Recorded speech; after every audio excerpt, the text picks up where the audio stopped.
రేపు AP cabinet కీలక సమావేశం కానుంది. వచ్చే నెల 1 నుంచి నిర్వహించే రెవెన్యూ సదస్సులపై చర్చించనుంటారు. ఆన్లైన్ ఇసుక విధానంలో మరింత సాంకేతికపైన ఫోకస్ పెడతారు. అలాగే కూటమి ప్రభుత్వం అధికారంలోకి వచ్చే నెల 20తో 100 రోజులు పూర్తి కానుంది.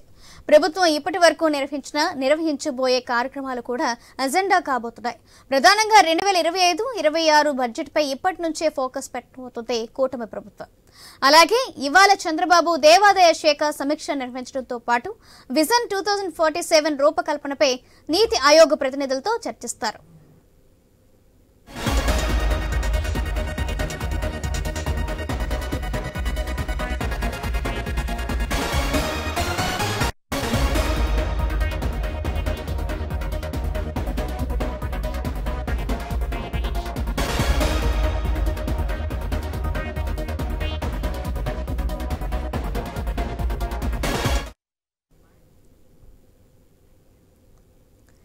రేపు ఏపీ కేబినెట్ కీలక సమావేశం కానుంది. వచ్చే నెల 1 నుంచి నిర్వహించే రెవెన్యూ సదస్సులపై చర్చించనుంటారు. ఆన్లైన్ ఇసుక విధానంలో మరింత సాంకేతిక పైన ఫోకస్ పెడతారు. అలాగే కూటమి ప్రభుత్వం అధికారంలోకి వచ్చే నెల 20తో 100 రోజులు పూర్తి కానుంది. ప్రభుత్వం ఇప్పటి వరకు నిర్వహించబోయే కార్యక్రమాలు కూడా అజెండా కాబోతున్నాయి.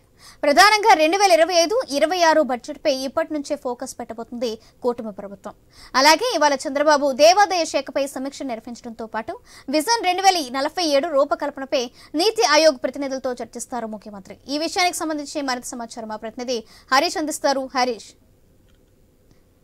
కేబినెట్ కి సంబంధించినటువంటి సమావేశం జరగబోతోంది. ఇందుకు సంబంధించినటువంటి అంశాలు కూడా ఇప్పటికే సిద్ధం చేశారు. ప్రధానంగా చూసుకుంటే కనుక ఏపీ కేబినెట్ కి సంబంధించి వచ్చే నెల 20వ తారీఖుకి కూటమి ప్రభుత్వం ఏపీలో అధికారంలోకి వచ్చి 100 రోజులు పూర్తవుతుంది. ఈ నేపథ్యంలో ఎలాంటి ప్రణాళికలు ఉండాలి అనేటువంటి అంశాలపైన కూడా చర్చించేటువంటి ఛాన్స్ ఉంది. వచ్చే నెల 1 నుంచి నిర్వహించేటువంటి రెవెన్యూ సదస్సులకు సంబంధించినటువంటి అంశాలపైన కూడా చర్చిస్తారు. ఇక అదేవిధంగా ఆన్లైన్ లో ఇసుక విధానం విషయంలో మరింత సాంకేతికంగా కేబినెట్ లో నిర్ణయం తీసుకోబోతున్నారు. ఎందుకంటే కేబినెట్ లో ఇసుక విధానానికి సంబంధించినటువంటి అంశాలపైన ప్రభుత్వం పైన తీవ్రస్థాయిలో విమర్శలు వచ్చినటువంటి నేపథ్యంలో వీటిని ఎలా కంట్రోల్ చేయాలి, ఎలా హ్యాండిల్ చేయాలి అనేటువంటి అంశాలపైన కూడా ఫోకస్ పెట్టింది ప్రభుత్వం. అందులో భాగంగానే కేబినెట్ లో మరికొన్ని విషయాలు చర్చించేటువంటి అవకాశం కనిపిస్తుంది. అదేవిధంగా ప్రభుత్వం నిర్వహించేటువంటి భవిష్యత్ కార్యాచరణకు సంబంధించినటువంటి అంశాలపైన కూడా కీలకంగా చర్చించబోతున్నారు. వచ్చే ఆర్థిక సంవత్సరం బడ్జెట్ కి సంబంధించినటువంటి కేటాయింపులు ఏవైతే ఉంటాయో వాటిపైన కూడా అధికారులు శాఖల వారీగా ప్రతిపాదనలు కూడా సిద్ధం చేయాలని చెప్పి ఆదేశాలు ఇచ్చేటువంటి అవకాశం కనిపిస్తుంది. కేబినెట్ కి సంబంధించి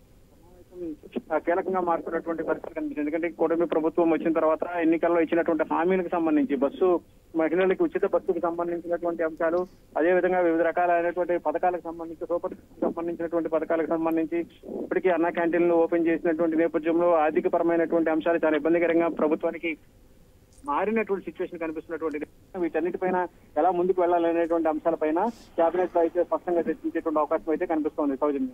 రైట్, థ్యాంక్ యూ హరీష్.